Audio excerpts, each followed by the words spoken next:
Okay, hi everyone, I'm Anya Singh, And I'm Jonah Horwitz. and we're looking at the connection between food deserts and other socioeconomic factors. So first off, why this topic?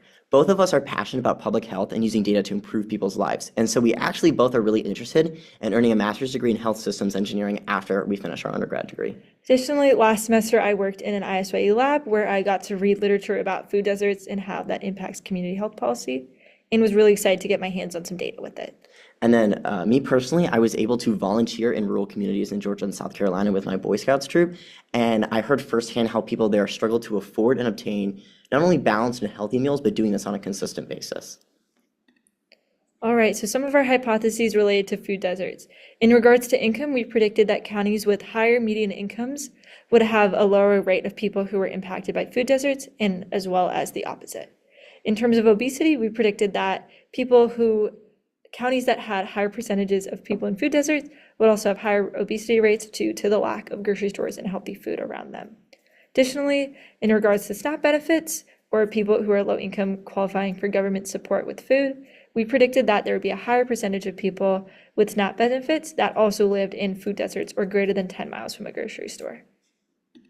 So as for our data sets, first off, we grabbed a downloaded CSV from the Department of Agriculture, and this was a huge data set that contained all the relevant statistics regarding food access for every single US census tract as of 2020, which was the most recent census. This included a variety of key variables, including poverty rate, percentage of individuals on SNAP benefits, access to vehicles, the number of kids and seniors per household, and the percentage of population 0.5 miles, 1 mile, 10, and 20 miles from a grocery store. Our HTML, we did web scraping for a Wikipedia article. So it was an article with median household income per US county as of the census again. And it also contained important information like population per county and the number of households per county. And we used this to see how income and county size relate to food access. And finally, our JSON was obesity rates per state and per income group within these states. So we used this to see which states are most heavily impacted by obesity, and it was critical in choosing what states we chose to spotlight in our insights. Now for cleaning the CSV, what we were able to do was our giant CSV with over 150 columns were not that useful. So we narrowed it down to the most useful columns and put that into a data frame. From there, we filled NA values because not all the counties are, 20 miles big, for example. Then from there was multiple census tracts per county. So say, for example, a county had 5 census tracts. We took the average of all of those, and then we were able to clean the data frames to make sure that all of the names of the counties matched what was in the HTML, because the HTML did include things like borough and parish. And then we renamed our columns to make sure that they were all understandable. As for cleaning our HTML, first we defined our agent and grabbed the table via beautiful soup like we learned in class. Then we filtered through the table and created a data frame by grabbing the columns that we wanted from county, state, and the median household income. And then another instance of cleaning was converting the population and income figures to a float. And we did this by removing also unnecessary syntax like the dollar sign or the commas. Finally, we sorted the data by median household income, cleaned it again to rename our counties to fit the naming structure that we defined in the CSV, and then we returned the data to a CSV file. Yeah, and then for the JSON, what we were able to do was look at locations, which are the states, and then the income group, there was multiple income groups based on the data value, which was obesity rate. We removed the US territories since those weren't included in our other files. And then from there, we were able to take those different groups and look at the average obesity rates. And with that, we converted those all into percentages by removing the percent symbol that made them stirs and turned them into floats. And then we made that a CSV as well.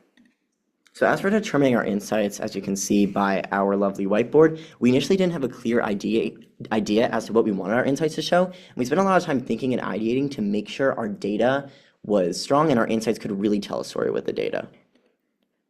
Yeah, so first with visualization 3, we were inspired by what Tim had posted on Ed Discussion as a good visualization, and we thought, wait, we're doing stuff related to different states. We can make a visualization about that.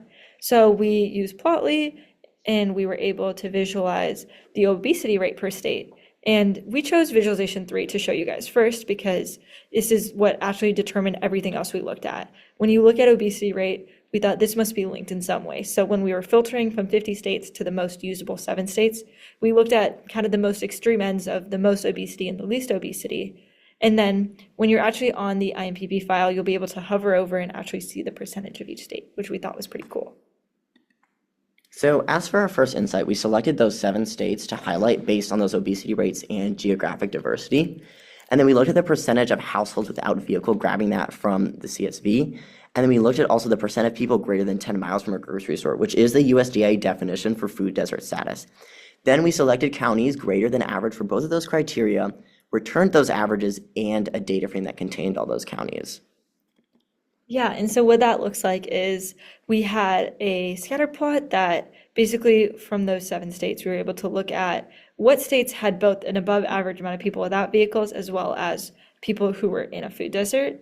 And then we were able to look at how access issues also are tied in both lower obesity and higher obesity states.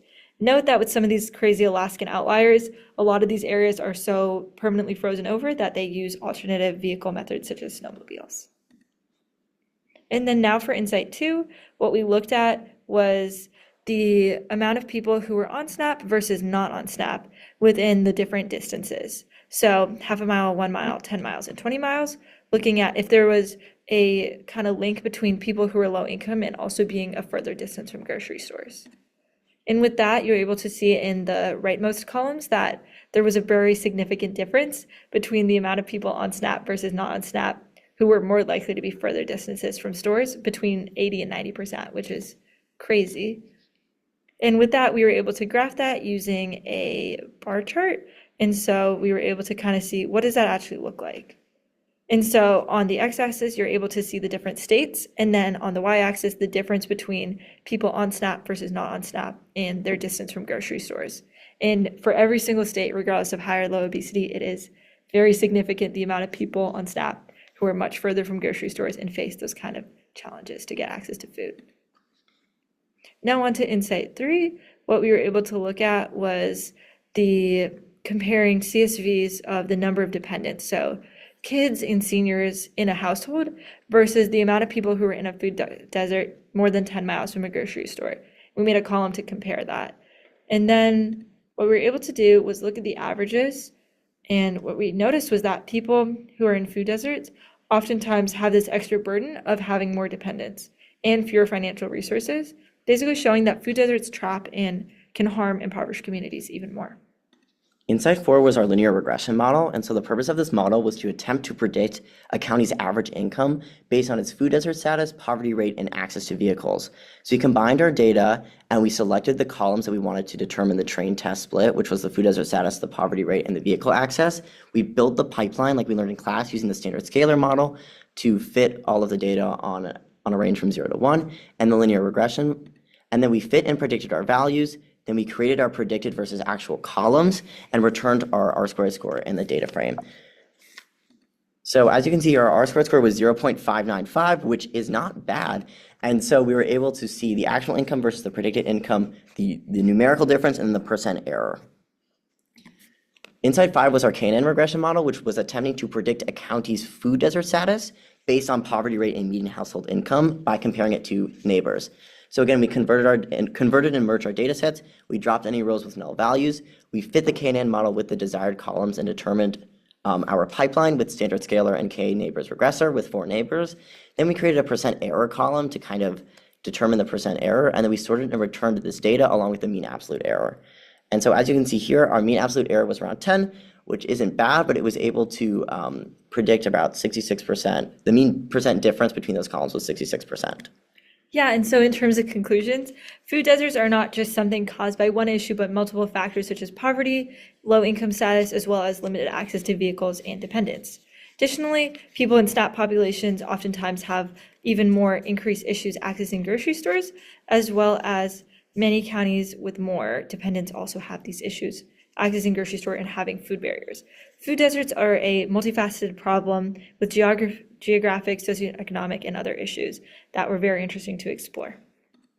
And then as for our challenges and learning experiences, our CSV and JSON datasets were huge initially, and we struggled to parse through them. And we wish we had more time to process all the scikit-learn knowledge in class and the homeworks before we had to use it to construct insights. And then we had to learn a lot about making matplotlib graphs legible and plotly formatting for visualization 3. Then we also lacked some useful data that would have made our insights better, including a rural versus urban marker for counties and county size data. Thank you so much. Thank you.